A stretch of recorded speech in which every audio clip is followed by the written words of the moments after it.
Silakan. Assalamualaikum warahmatullahi wabarakatuh. Alhamdulillahirabbil alamin, la haula wala quwata illa billahil aliyil azim. Allahumma shalli ala sayidina Muhammadin wa ala alihi wa ashabihi ajmain. Semoga Allah yang menciptakan kita dan mengamanahkan tubuh ini, kita bisa rawat, kita jaga tubuh ini sebaik-baiknya, sehingga tubuh ini bisa membuat kita mengabdi kepada Allah dengan maksimal dan manfaat. Dan kalau nanti kita meninggal, semoga tubuh ini bersaksi yang baik-baik. Hadirin sekalian, nikmat pertama dalam hidup ini namanya nikmat penciptaan, yaitu Allah menciptakan kita. Karena kalau kita tidak diciptakan, kita tidak ada. Nikmat kedua adalah nikmat iman. Sesudah diciptakan, banyak yang diciptakan Allah. Alhamdulillah kita jadi manusia, tidak jadi semut, tidak jadi kuman, tidak jadi Mbak Aedes aegypti. Tahu, kenal? Siapa? Ya, nyamuk demam berdarah. Alhamdulillah di antara 7 miliar lebih manusia kita ditakdirkan jadi orang Islam. Itu juga karunia Allah luar biasa. Di antara umat Islam kita ditakdirkan ada di tempat yang aman. Di Indonesia, tidak di tempat konflik berketerusan. Juga kita diberi kemudahan beribadah, diberi kemudahan mencari ilmu. Alhamdulillah. Nikmat selanjutnya adalah nikmat pengurusan dari Allah. Seperti kita sekarang ini kan tidak sadar siapa yang ngurus diri kita. Kita tidak mengerti tubuh kita ini apa, sedikit sekali. Allah lah yang mengurus. Tapi, ada tapinya, Allah juga menyediakan beberapa ilmu supaya kita bisa memegang amanah tubuh ini sebaik-baiknya. Rasulullah SAW adalah figur tauladan bagi kita. Allah menciptakan Nabi Muhammad sebagai uswah hasanah, keteladanan dalam sisi apapun. Termasuk nikmat selanjutnya, yaitu Rasul menjadi contoh nikmat sehat walafiat. Kalau sehat tidak cukup, karena banyak preman yang tubuhnya sehat tapi jadi malak. Banyak yang matanya sehat malah lebih suka melihat maksiat. Kita ingin sehat yang bisa membuat kita taat. Nah, inilah yang kita coba bahas bersama pagi ini dengan Dr. Gaga. Ini adalah santri angkatan tahun berapa dulu? Tuh, 89 ya, waktu masih ngontrak di depan ya. Dari mulai jalan intendans, berarti dari mulai saya tobat dulu ya. Dokter, assalamualaikum Pak Dokter Gaga. Warahmatullahi wabarakatuh. Ya, alhamdulillah. Beliau ini sekeluarga dulu. Orang tuanya Pak Iko, Bu Iko dari zaman intendans dulu ya. Intendans. Dulu Gaga masih sekolah di SMA 3. Ya, alhamdulillah. Lalu oleh ibunya dikontrakan di sana, masih bilik. Masjid kita juga dulu masih ingat nggak? Seperti apa? Coba dijelaskan. Masjid Darut Tauhid dulu. Masjid Darut Tauhid dulu itu diawali kontrak rumah kan? Rumah di sini tuh. Iya. Di depannya pakai atap dari plastik. Tuh begitu. Dan triplek. Triplek. Kacanya dibuat dari apa? Kaca jendelanya? Kaca jendelanya plastik. Kaca muda. Plastik. Iya, luar biasa. Kalau hujan, sujudnya itu becek. Ya, itulah Darut Tauhid awal. Kita pindah ke sini tahun 90, awalnya dari rumah. Jadi Gaga dulu di rumah di sana ya, ikut pengajian di intendans ya. Jadi mulai intendans. Berarti tahu benar sejarahnya. Dan sekarang sudah diamanahi ilmu jadi dokter. Apa sekarang dokter spesial apa? Gizi ya. Gizi ya. Gizi klinik. Nah, gizi klinik. Itu teh berapa tahun belajar pergizian itu? 3 tahun. 3 tahun. Ya. Jadi dokternya dulu? Itu dokter 6 tahun. 9 tahun. Untuk tahu gizi, kita mah belewak saja ya. Baik, saya kemarin diskusi dengan beliau syariatnya rektor Unpad yang baru ngundang ke sana. Tapi pas bincang-bincang tentang kesehatan Rasul ya. Kemarin kita tertarik kenapa Rasul yang katanya makannya terbatas tapi fit, hanya 2 kali sakit seumur hidupnya tuh. Bagaimana analisa pergizian dokter? Gimana analisanya? Iya. Alhamdulillah. Assalamualaikum warahmatullahi wabarakatuh. Waalaikumsalam warahmatullahi wabarakatuh. Ya, ini memang ada hal yang menarik yang kita lihat dalam kehidupan Rasulullah SAW. Yaitu Rasulullah itu dikabarkan dalam tarikh disebutkan bahwa Rasulullah itu dalam keadaan yatim, miskin, gitu kan? Sehingga pas waktu beliau kanak-kanak pun dititipkan ke Abdul Muthalib dan kemudian ke Abu Talib dan kemudian membantu perekonomiannya sehingga kemudian harus ternak kambing dan sebagainya. Nah, namun dalam keadaan kesusahan kesulitan itu kita tidak pernah baca dalam tarikh itu bahwa Rasulullah itu tubuhnya pendek. Tidak pernah baca.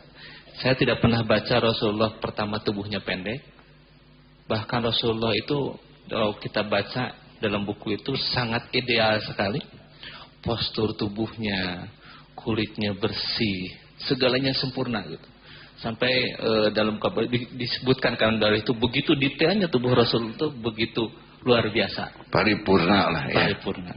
Dari sisi fisik. Yang pertama itu. Yang kedua, Rasulullah itu juga sangat fit sekali. Sangat fit sekali sampai memimpin peperangan beberapa kali, 67 kali kalau tidak salah. Sampai masa tuanya pun demikian fit gitu ya. Itu yang kedua. Yang ketiga, Rasulullah pun dari sisi itu juga tidak pernah dikabarkan kelebihan gizi. Jadi saya tidak pernah baca, walau alam mungkin ada ustadz yang baca, Rasulullah itu gemuk atau perutnya mancung ke depan. Katanya Kimildi laki-laki. Langsung ditahan nih sebagian. Kimildi laki-laki hamil abadi itu nggak ada Rasulullah. Ya. Jadi meskipun Rasulullah kekurangan, disebutkan kekurangan dari sisi ekonomi, ternyata Rasulullah memiliki postur tubuh yang paripurna, sempurna, dan juga di saat tua tidak pernah kelebihan gizi. Itu analisa saya. Dan juga tidak pernah Rasul disebutkan sakit yang berkaitan dengan penyakit kronis karena kelebihan gizi. Jadi penyakit nomor 1 sekarang itu ada di Indonesia bukan kurang gizi tapi lebih gizi. Jadi penyakit di Indonesia ini disebabkan bukan karena kurang gizi, tapi lebih gizi. Lebih gizi. Oh, ini juga rada mirip ini bahwa penderitaan masyarakat Indonesia bukan karena biaya hidup, tapi karena gaya hidup. Betul. Ya. Dan penyakit ini, penyakit lebih gizi inilah yang menyebabkan penyakit jantung koroner sebagai pembunuh nomor 1 sekarang di Indonesia. Jadi pembunuh nomor 1 Indonesia itu bukan karena kekurangan gizi, tetapi gizi lebih karena kelebihan makan minum. Itu, dan itu berkaitan erat dengan gaya hidup. Nah, stop, tenang ya. Ini kemarin menderita seperti yang kekurangan gizi. Tapi sekarang kita jadi tahu ya. Saya sedikit kupas. Ternyata Rasulullah SAW itu, ini maaf ya kepada yang kurus, yang gendut, yang sebagainya, yang pendek dan sebagainya, ini tidak berniat untuk menganggap ada kelainan pada saudara-saudara ya. Ini adalah obrolan supaya kita bisa meningkatkan apa yang bisa kita rubah. Karena memang ada yang udah garisnya kayak gitu. Saya juga nggak jangkung, nggak ya. Tapi ini memang udah garisnya. Tapi kalau toh masih ada yang bisa diperbaiki dengan ilmu ini, mudah-mudahan kita jadi tahu benar apa yang sudah terjadi udah cukup kita syukuri. Tapi bagaimana dengan ilmu ini kita bisa memperbaiki sesuatu. Nah itu menjadi amanah. Baik, jadi Rasul itu apa itu beliau? Kenapa beliau sehat? Apakah makanannya bagus waktu kecil itu? Nah, jadi ini analisa saya kaitan dengan kondisi aktual di Indonesia. Jadi kita punya dua masalah. Kembali di Indonesia dulu lah. Indonesia aja ya, negara kita. Negara kita. Kita punya dua masalah. Masalahnya adalah orang Indonesia, data statistik menyebutkan bahwa ternyata dari dulu sampai sekarang masih jadi masalah. Ibu hamil di Indonesia 35% anemia. Artinya ibu hamil di Indonesia kurang gizi. Kurang darah, kurang gizi anemia teh. Anemia itu kurang darah, kurang hemoglobin, tapi asalnya gizi ya. Oh tuh kan baru tahu ternyata anemia teh kurang gizi dan darah ya. Nah, jadi ketika hamil kurang hemoglobin. Janinnya berarti kekurangan gizi. 35%. 35%. Ketika anak, data 35 sampai 40% anak Indonesia pendek. Iya. Ini dari tahun 70 sampai sekarang gak berubah-ubah dikit. Artinya sudah berganti berbagai pemerintahan. Secara umum saya simpulkan bahwa orang Indonesia 35% lebih, baik dalam kandungan ataupun dalam masa anak, kekurangan gizi. Oh, waktu kecil kekurangan gizi. Itu waktu kecil. Dan hal ini menyebabkan pembentukan organ tidak optimal. Kemudian juga pembentukan tubuhnya tidak maksimal. Waktu dia dewasa lebih gizi. Waktu kecil kurang di sejak kandungan, setelah dewasa menjadi lebih gizi. Kenapa lebih gizi? Karena pertama, asupan makanannya tidak sesuai yang diperlukan tubuh. Oh, jadi itu lapar mata namanya ya. Dan lapar lidah ini bagus, belewak ini belewak, padahal si tubuhnya komposisinya tidak bisa makan banyak. Tidak bisa makan banyak karena dari sejak kecil kurang gizi. Jadi ususnya tuh penyerapannya tidak maksimal. Tidak maksimal, organ-organnya kecil, untuk menampung kelebihan nggak banyak tuh spare-nya. Tapi ini makannya banyak. Akibatnya muncul kemudian pada waktu dewasa. Pertama obesitas. Obesitas sentral itu tadi. Yang kelihatan kalau obesitas sentral itu lingkar perut yang terlalu banyak. Langsung ngerenyot, tahan sama. Kalau saya lihatnya gini yang biar sambil ini yang gampangnya. Coba bapak-bapak, kalau saya gitu, kalau ngisi seminar atau ceramah, ukurnya untuk lingkar pinggang, coba saja berdiri. Kemudian lihat ujung kaki. Kalau kehalangan sama perut, nggak kelihatan ujung kaki berarti kelebihan. Oh, enak sambil silam jelas nih ujung kaki. Harus sambil berdiri ya. Berdiri. Oh. Nah, kalau sudah nggak kelihatan ujung kakinya, baru ukur lingkar pinggangnya. Kalau lebih dari 80 laki-laki, 80 cm, atau laki-laki lebih dari 90 cm dan perempuan lebih dari 80 cm, berarti sudah israf tuh. Sudah kelebihan gizi, makannya kebanyakan. Oh, tuh. Begitu ya. Jadi jangan pura-pura bokeh ya. Jadi itu makan kebanyakan atau makannya tidak banyak tapi hasilnya jadi begitu. Gimana? Intinya kalau gizi itu total semua, bisa dari minuman yang manis, dari makanan apapun bisa jadi lemah.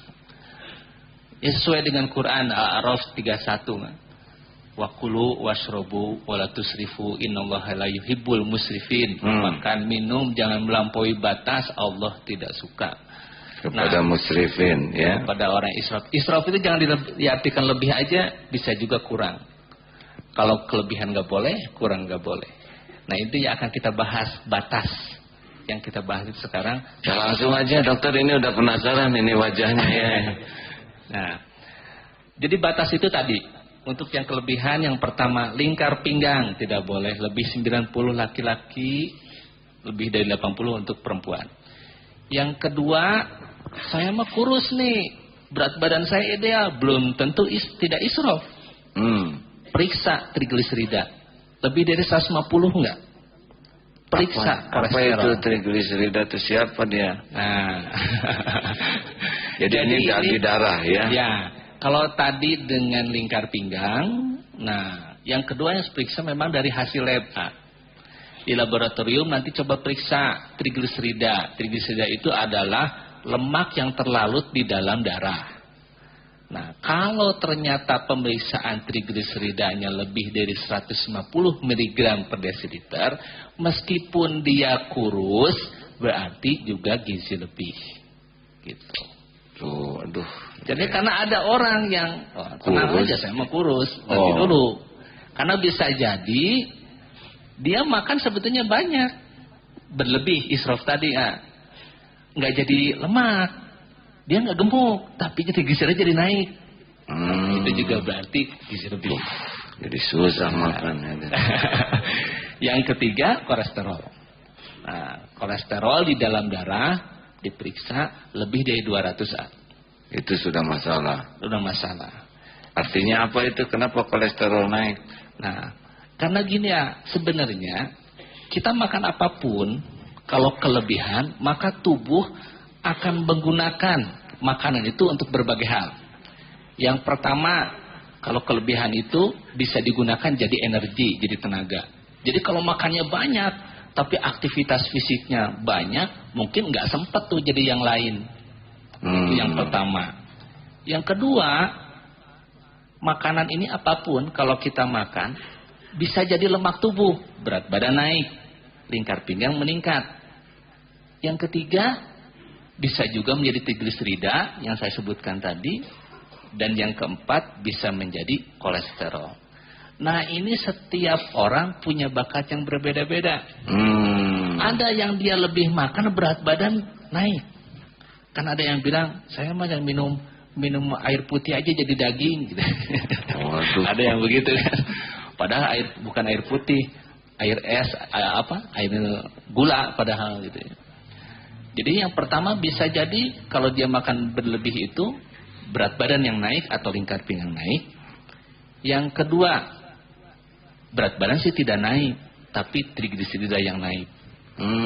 Yang ketiga, bisa jadi trigliserida tidak naik, berat badan tidak naik, tapi kolesterol naik. Nah, jadi tiap orang memiliki bakat yang berbeda-beda. Tunggu dulu, ini teh dari umur berapa nih? Kan kita beda-beda umurnya nih. Ini wajahnya wajah muda. Ya, wajah muda. Sedang udah 54 nih. Ya. Apa ada perbedaan tuh sekali kunyah efeknya? Ada. Makin bertambah usia, kemampuan tubuh mengolah zat gizi makin berkurang untuk jadi tenaga. Ulangi. Jadi kita makan yang jadi tenaganya berkurang, yang jadi macam-macamnya banyak. Ketika bertambah usia. Bertambah usia. Mulai usia berapa itu hadirin?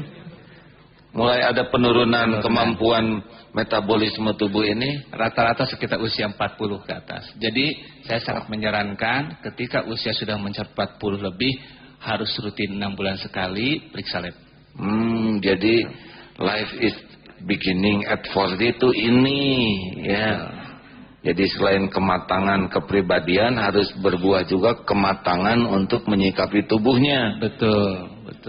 Jadi beda nih. Coba acungkan tangan yang di atas 40. Minoritas. Wah, selebih mah celebok saja. Jadi 40 sudah mulai memproses makanan yang biasanya jadi tenaga, sekarang kalau kelebihan jadi yang lain.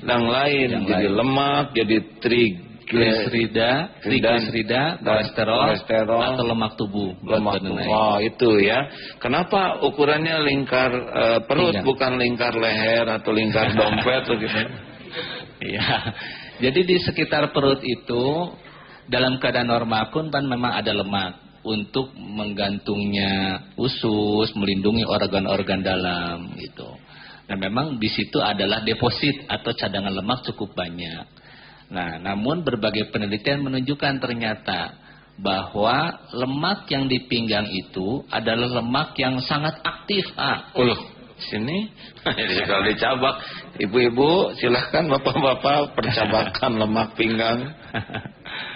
Dan sangat berpengaruh terhadap metabolisme. Yang di pinggang yang mana, di sini?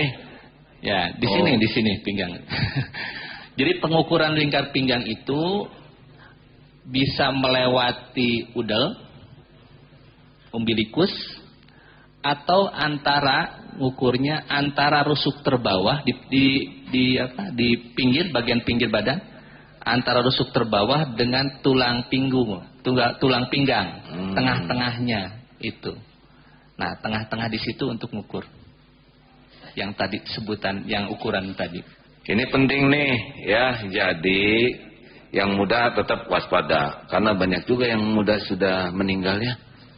Sekarang trennya penyakit jantung makin muda. Oh gitu ya. Artinya apa? Jadi makin serem begini ya dirinya.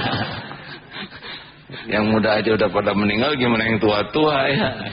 Syariatnya kematian, hakikatnya Allah yang menetapkan kematian, tapi jalannya bisa jadi karena kelalaian kita gitu ya. Nah baik rekan-rekan, ini tolong digarisbawahi bahwa makan itu bagi kita bukan perkara memanjakan mata.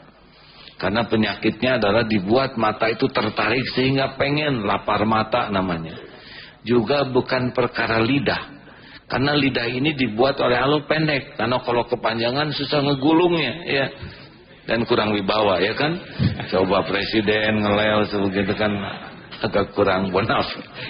Akhwat pakai kerudung ngelel. Oleh Allah diciptakan lidah tuh pendek segitu, dan di sana makanan-makanan, tapi lewat lidah itu rasa sudah tidak ada. Jadi mutlak bagi kita makan itu adalah ibadah, mempertanggungjawabkan bagaimana tubuh ini bisa jadi aktif dalam kebaikan. Benar? Ini sekarang perkara makan. Gimana orang bisa jadi bermasalah tubuhnya? Kenapa dia makan? Bagaimana itu? Coba rada emosi nih hadirin ya. Ya. Ya. Mungkin yang kaitan dengan kelebihan makan tadi ya. Iya. Ya, jadi memang masalah utama itu sekarang di Indonesia yang ibu hamil, anak kurang gizi, udah dewasa lebih gizi. Nah, memang yang saya amati lebih gizi inilah yang menjadi masalah utama kesehatan di Indonesia, gaya hidup ya. Karena gaya hidup bukan karena keturunan, bukan apa, tapi karena gaya hidup. Gaya hidup kita, orang Indonesia itu nggak punya budaya makan, kayaknya. Nggak punya budaya makan. Wadah punya terus. Iya. Makanya kalau orang Eropa kan, orang Amerika punya sampai ada namanya makan itu makan pagi breakfast, makan siang lunch, makan malam dinner. Orang Indonesia nggak ada. Sehingga waktu makan orang Eropa itu ada waktunya. Makan pagi, makan siang, makan malam. Selingan ada yang namanya coffee break, tea break gitu. Indonesia nggak ada. Karena mungkin dari dulu kesulitan makan, saya kurang tahu. Sehingga waktu makan di Indonesia itu sepertinya ketika ada makanan, itulah waktu makan. Jadi kapanpun ada makanan, makan. Oh, dimanapun. Iya. Oh, itulah waktu makan kita ya. Dan inilah yang menjadi masalah gitu. Karena banyak yang kemudian bermasalah itu karena semuanya dari pola makan yang tidak baik. Pola makan dan jenis makanan mungkin. Jenis makanan juga. Ya. Jenis makanan. Tapi tunggu dulu ini tenang hadirin ya. Tapi masalah genetik juga kelihatannya berpengaruh ya. Ada 30% Anda. 30% ya. Begitu.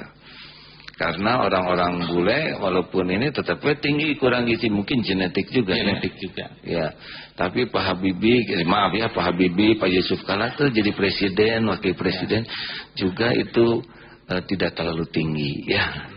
Mungkin itu genetik dan bukan kurang gizi jika namanya. Mungkin kurang gizi ya? Oh gitu ya. Tapi jadi presiden ya nggak apa-apa lah. Ada genetik yang kurang gizi, namun kan kalau untuk organ vital termasuk perkembangan otak itu memang diutamakan meskipun. Oh. Jadi ini yang menarik Pak Dokter Gaga, orang Jepang ya ini dia analisa makannya tuh nggak banyak-banyak tuh. Iya. di wadahan kan, ikan juga perel segede gitu. Kemudian apa, makan kecil-kecil ya, dicomotnya juga pakai bambu gitu, kasihan.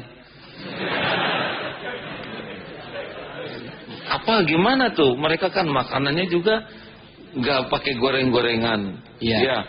Orang Jepang yang saya lihat gitu ya, nggak pakai goreng-gorengan, tapi banyaknya rebus-rebusan, ikan banyak sekali. Gimana tuh itu makan begitu? Nah itu jadi memang kalau menurut saya ini yang jadi masalah terutama di Indonesia ini adalah asupan protein. Asupan protein. Nah, orang Jepang kan cukup, ikannya banyak. Dan ikannya tuh bukan ikan mujair. Ikannya itu ikan tuna, mungkin ya, cakalang dan sebagainya yang memang proteinnya tinggi, mengandung omega 3 yang tinggi dan sebagainya. Dan kalau kebutuhan sumber protein terpenuhi, vitamin-vitamin yang lain yang penting pun terpenuhi, termasuk mineral. Jadi apa salahnya nih makanan kita nih? Saya jadi emosi hadirin. Gimana? Apa yang salah nih? Kenapa kita serba hampir tiap rumah teh bermasalah kesehatan, benar? Ya. Enggak ada yang enggak sakit tuh, ya ibu, ya anak, bapak, giliran kadang-kadang kompak semua. Padahal uang ada, apa ada, makan iya. Kenapa jadi rentan begini? Sakit melulu. Nah ini coba jelaskan ini ya. Waduh, jadi heboh begini hadirin. Ya ini memang jenis makanan dan cara memasak sangat berpengaruh. Coba gimana? Jadi harus makan apa ini? Saya lapar sekarang hadirin. Ya. Jadi yang jadi masalah di kita itu memang kelebihan karbohidrat dan lemak. Contohnya gimana? Kelebihan itu begini. Yang pertama, kita kan selalu menyalahkan nasi ya. Nasi sumber karbohidrat kebanyakan. Sehingga banyak tuh pasien-pasien saya yang kelebihan gizi itu, yang ke obesitas, itu menghentikan makan nasi bahkan. Kebanyakan memakan nasi hanya sekali gitu ya. Padahal penjahatnya bukan nasi ya. Bukan nasi penjahat. Siapa dia? Karena apa? Karena kalau kita makan nasi pasti ada temennya, nggak pernah makan nasi sendiri. Minimum tahu goreng, tempe goreng, sayur. Ya minimum nggak punya uang dan kekurangan sekali ya tahu tempe lah adalah, atau nasi tahu atau nasi tempe. Lumayan ada proteinnya. Justru yang jadi penjahatnya itu sumber karbohidrat selain nasi. Yaitu tepung terigu kalau menurut saya. Makanan cemilan lainnya. Eta ya, karena makannya dikit, jadi aktif dalam cemilan gitu. Jadi menghentikan sarapan pagi nasi, mengganti dengan cemilan. Gitu. Jadi itu penjahatnya di sana. Itu penjahatnya. Dan cemilan ini pasti tinggi karbohidrat sederhana dan tinggi lemak, rendah protein. Ya, apapun. Bawaan. Apa aja Pak? Ini tukang bawaan jadi stres sekarang. Ya. Jadi temennya barang gini. Benar ini kawannya itu. Kan ternyata hasil penelitian jeruk nipis itu sangat menjadi penyebab kolesterol, jeruk nipis itu. Karena teman-temannya ini yaitu soto tuh kan ya. Ada santan, jeroan, jadi banyak orang kolesterol, asam urat gara-gara jeruk nipis. Temannya ternyata yang bermasalah. Saya tidak menyalahkan, bukan berarti tidak boleh cemilan. Karena tidak menyalahkan tukang bawang, tenang ya. Karena anak yang tumbuh perlu cemilan lebih banyak. Orang yang kekurangan gizi, ibu hamil perlu cemilan juga. Yang jadi masalah ini adalah orang-orang yang memang sudah lebih gizi masih makan cemilan. Gitu. Jadi tenang tukang bawang. Ya, jadi karbohidrat yang bermasalah kalau dia sudah mencukupi dan dia tetap aktif ya. Betul. Sehingga apa efek kelebihan karbohidrat? Itu tadi, ketika kita lebih gizi karbohidrat, muncullah berbagai masalah tadi. Dari mulai lingkar pinggang meningkat, trigliserida meningkat, kolesterol meningkat. itu ujungnya yang dikhawatirkan adalah penyumbatan pembuluh darah. Kenapa pembuluh darah pakai kesumbat segala? Ya, bayangkan saja begini ya. Bayangkan kalau ada sungai yang kemudian airnya kental sekali, banyak sampahnya, tentu akan lebih mudah nyangkut dan kemudian membendung, kemudian tersumbat. Begitu juga pembuluh darah kita. Kalau triglisida kita tinggi, kolesterol kita triglisida tinggi itu akibatnya jadi kental darahnya. Kental darah. Oh, darah jadi kental. Kita mau kurang ngerti ya.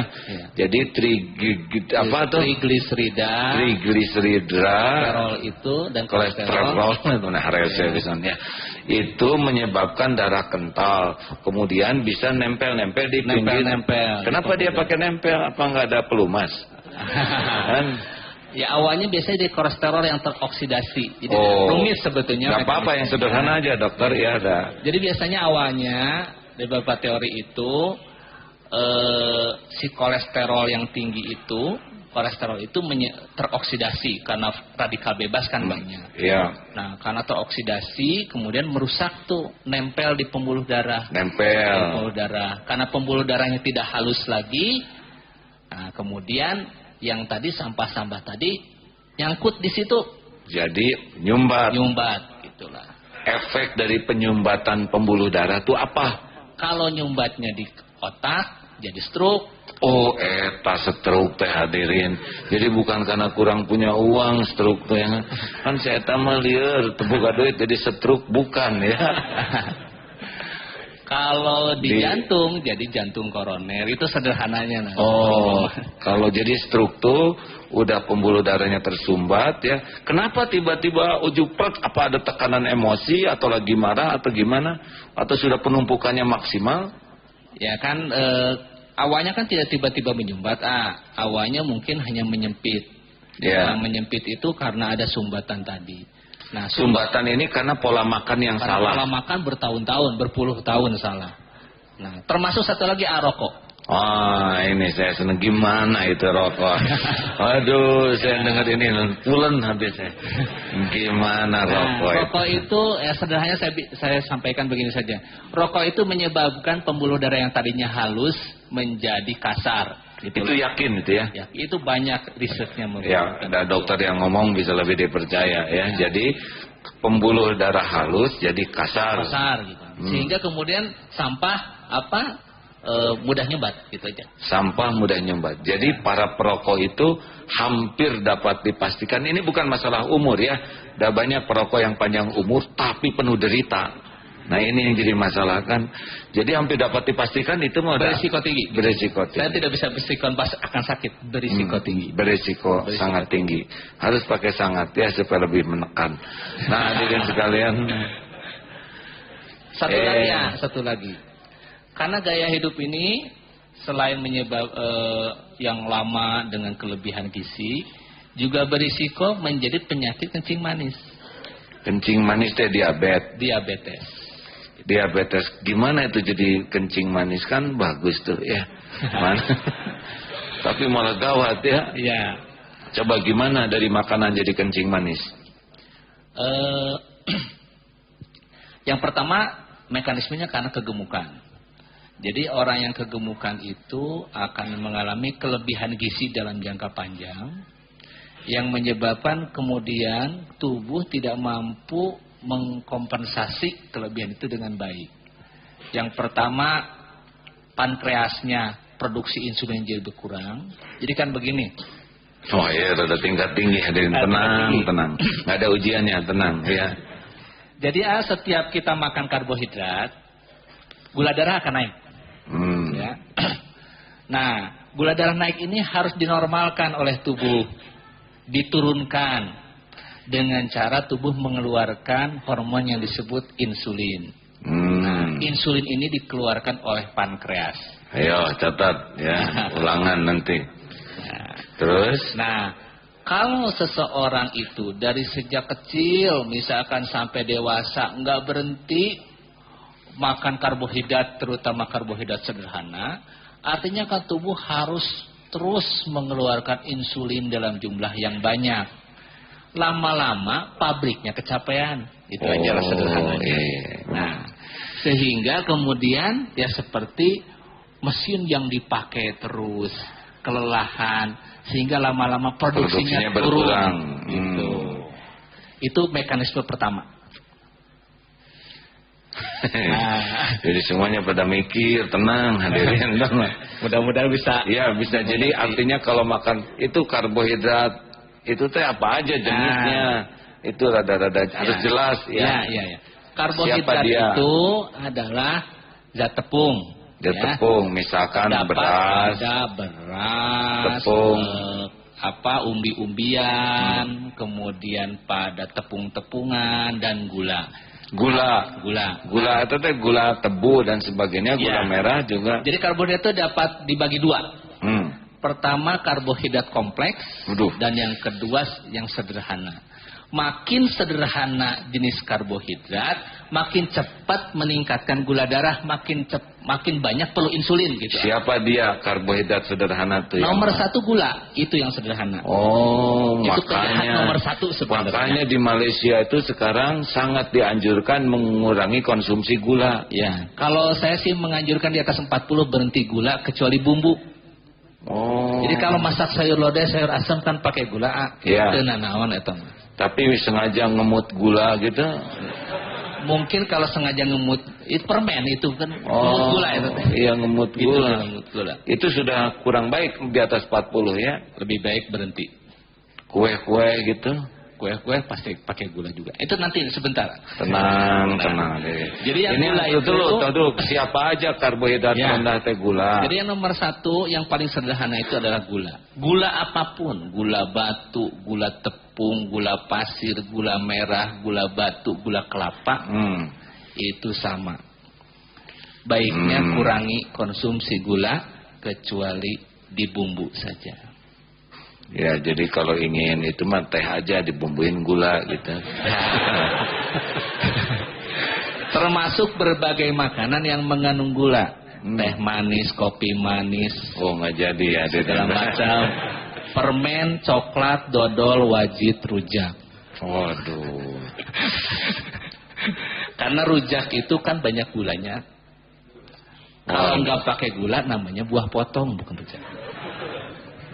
Makanya favorit saya rujak teh. Nyolek nugget kok buahnya segini. Dah kata saya teh rujak mah makanan sehat, dah buah-buahan. Ternyata yang dicolek. Aduh. Tadinya ini paling selamat. Pas saya mah dah senang buah-buahan yaitu rujak ya. Ternyata yang dicoleknya itu yang bermasalah. Baik. Yang kedua belum selesai. Iya silakan kan. Karbohidrat. Yang kedua yang perlu diwaspadai sumber karbohidrat itu yang terbuat dari tepung. Tepung apapun. Tepung terigu, tepung beras, tapioka. Makanannya nggak usah disebut, saya tidak tega. Ya, saking banyaknya. Kue dan sebagainya ya. Tapi ini saya tekankan lagi dilarang untuk yang kelebihan. Kalau yang normal mah anak dan ibu hamil silahkan. Ini yang dilarang itu untuk yang kelebihan. Di atas 40 ingin menjaga hidup sehat, makanan-makanan seperti ini harus sudah mulai dikurangi atau dihindari. Siap. Jadi kita akan menghemat pengeluaran ya. Itu karbohidrat sederhana. Yang kompleks gimana? Ada lagi nggak yang sederhana tuh yang selain tepung dan gula? Itu. Karena kan itu hanya 2 macam tapi temannya banyak sekali ya. Iya benar. Yang kompleks gimana? Kalau yang kompleks itu umbi-umbian dan beras nasi. Suka makan beras hitam. Bagus ya. Jadi sebenarnya gini beras tuh. Beras itu yang bermasalah yang menaikkan gula darah. Semua karbohidrat menaikkan gula darah. Namun kalau makin sederhana, makin cepat naik gula darah, makin cepat perlu insulin begitu. Nah, kalau makan beras atau juga tepung yang lain itu lebih meningkatkan gula darah juga, normalnya begitu. Hanya tidak cepat meningkatkan gula darah dan tidak terlalu banyak perlu insulin. Oh gitu. Ini penting nih dipahami nih, karena saudara juga kalau ada umur jadi tua ya. Jangan sampai kita tua kurang kontrol muda sehingga tuanya kita tidak menikmati masa tua. Baik, jadi umbi-umbian. Nah, jadi bagus kalau kita makan ubi cilembu manis tuh, kan? Nah, gimana itu tuh? Kecuali ubi cilembu kali ya. Oh, karena manisnya super legit, apalagi ubi cilembu madu. Ya. Prinsipnya gini sebetulnya. Yang harus kita jaga itu adalah makan utama. Makan utama itu nasi dan lauk pauknya. Jadi yang nggak boleh ditinggalkan itu kalau memang kita bisa mengusahakan makanan nasi dan lauk pauknya 3 kali sehari. Yang pertama itu mencegah kita terlalu banyak ngemil, apalagi makan pagi itu nomor 1. Harus sarapan, itu harus kalau menurut saya.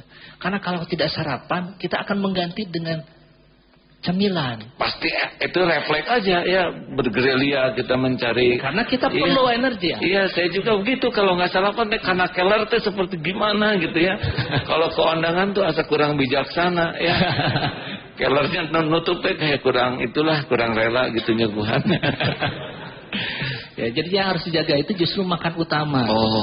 Nasi dan lauk pauknya. Nah, kalau nggak ada nasi boleh aja diganti yang lain. Boleh kentang misalkan, atau apapun yang lain. Kalau di saudara-saudara kita di Indonesia Timur sagu misalkan, atau umbi-umbian. Jadi sumber karbohidrat itu bagusnya menjadi bagian utama dari makan. Di samping juga nanti tentu ada sumber proteinnya, ada sumber lemaknya.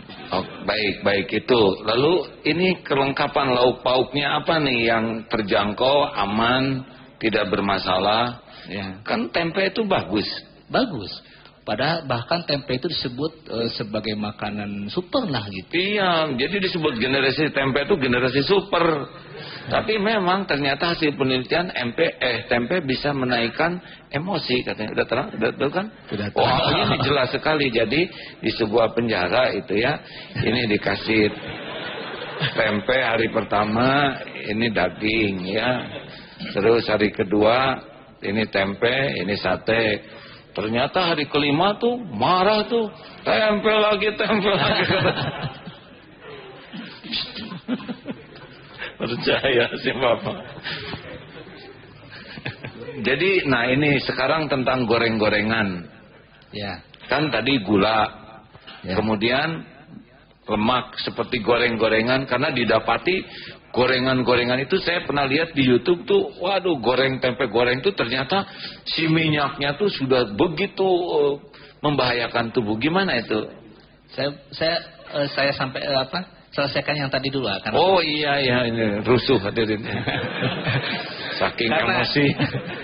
Ini penting sekali, bahkan berbagai penelitian menunjukkan bahwa orang-orang yang makan pagi itu ternyata justru lebih sehat, lebih tidak obesitas, trigliserida lebih normal dan kolesterol lebih normal dibanding dengan yang tidak makan pagi.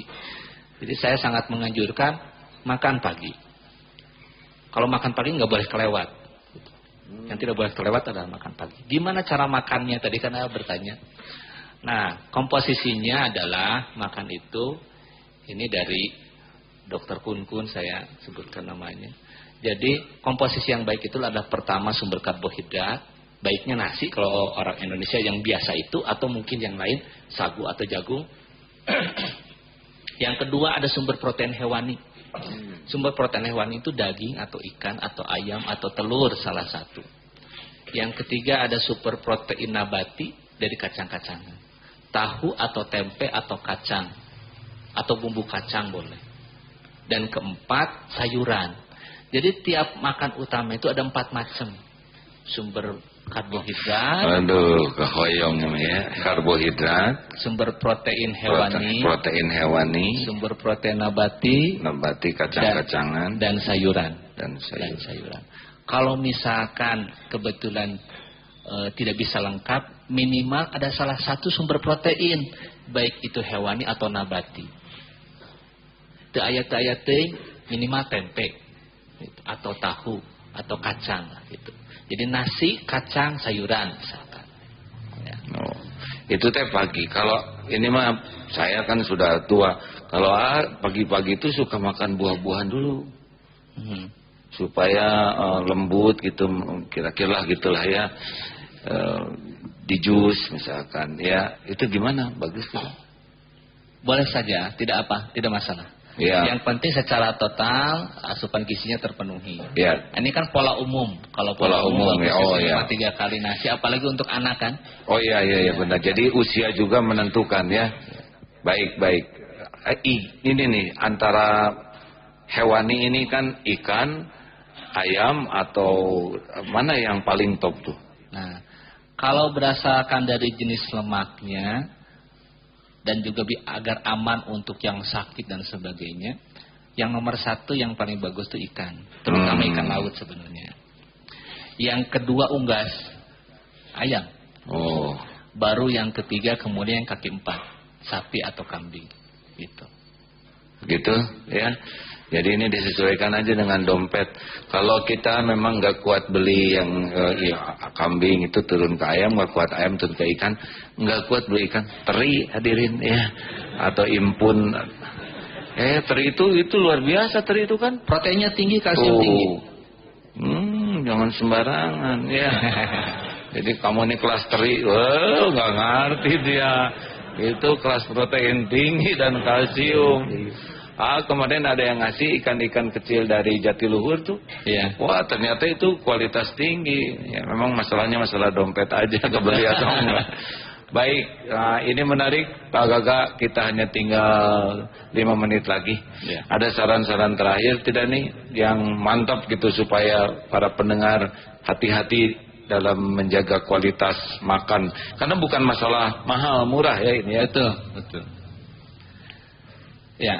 Soalnya pertama, kalau saya yang paling penting sekarang untuk menjaga pertumbuhan anak dengan baik dan untuk mencegah penyakit kronis, makanlah 3 kali sehari dan jangan pernah tinggalkan makan pagi. Itu yang paling utama. Yang kedua, camilan untuk yang kelebihan berat badan dan mengalami masalah dan di atas 40 tahun sebaiknya dihindari atau dikurangi. Kalau untuk anak justru harus ada cemilan. Ibu hamil harus. Tetapi untuk orang dewasa di atas 40 tahun sudahlah kurangi atau hindari. Siap, kurang wibawa lagi ya. Aki-aki makan itu Pak, nanti ngemil gitu di jalan. Aduh, cireng, kurang terhormat lah Pak. Malam-malam iseng. Apa Pak? Oh, malam-malam ngemil katanya. Ya, sebaiknya malam untuk istirahat bukan untuk ngemil. Ya. Agak kurang wibawa juga Pak. Tengah malam gitu Pak ngemil. Baik, rekan-rekan sekalian, ini baru prolog ya. Berharap nanti Dokter Gaga bisa mengisi di MKFM tentang gizi ini. Karena makan itu tiap hari kita tuh, nggak bisa enggak. Tapi ilmu makan kita kurang. Tentu saja Rasulullah memberikan banyak juga rambu-rambu ya, berhenti mulai makan ketika lapar dan berhenti makan sebelum kenyang. Itu juga ada ilmunya sendiri, bagaimana kehebatan saum. Yang nanti tentu ilmu gizi yang dipelajari 9 tahun ini tidak cukup hanya disampaikan dalam 50 menit ya. Mudah-mudahan ini prolog saja, tapi saya saja merasa ini pencerahan gitu untuk ingin belajar lebih banyak. Apalagi di usia seperti saya ini ya, Rasulullah tuh usia 53 hijrah. 54 tahun Rasul pas seumur ini, pada waktu itu pertempuran pertama tuh Rasul tuh. Dan Rasul terus, dan bukan main, pertempuran zaman dulu nggak seperti sekarang. Itu pedangnya aja 1,5 meter. Saya kalau disuruh ngangkat pedang Rasul, boro-boro perang, ngegotong pedang aja ke sana sih. Belum lagi helmnya, belum baju besinya. Rasul pakai baju besi 2 lapis waktu perang Uhud. Saya bisa jongkok we seumur-umur. Kita mau perang mau jongkok. Jadi benar-benar fisik itu luar biasa. Bahkan ada pertempuran di bulan Ramadan. Jadi ini kita harus tahu ini. Dan kita harus akui sekarang banyak masalah kesehatan di keluarga kita.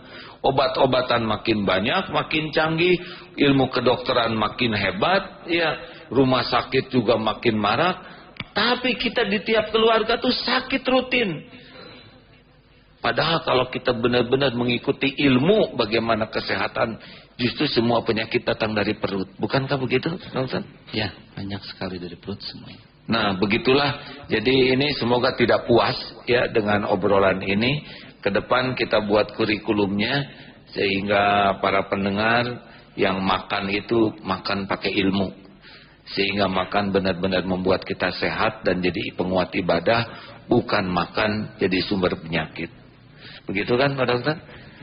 Terima kasih Dokter Gaga. Semoga ilmu prolog ini menjadi amal soleh sehingga kita semakin bagus di dalam memelihara amanah tubuh ini.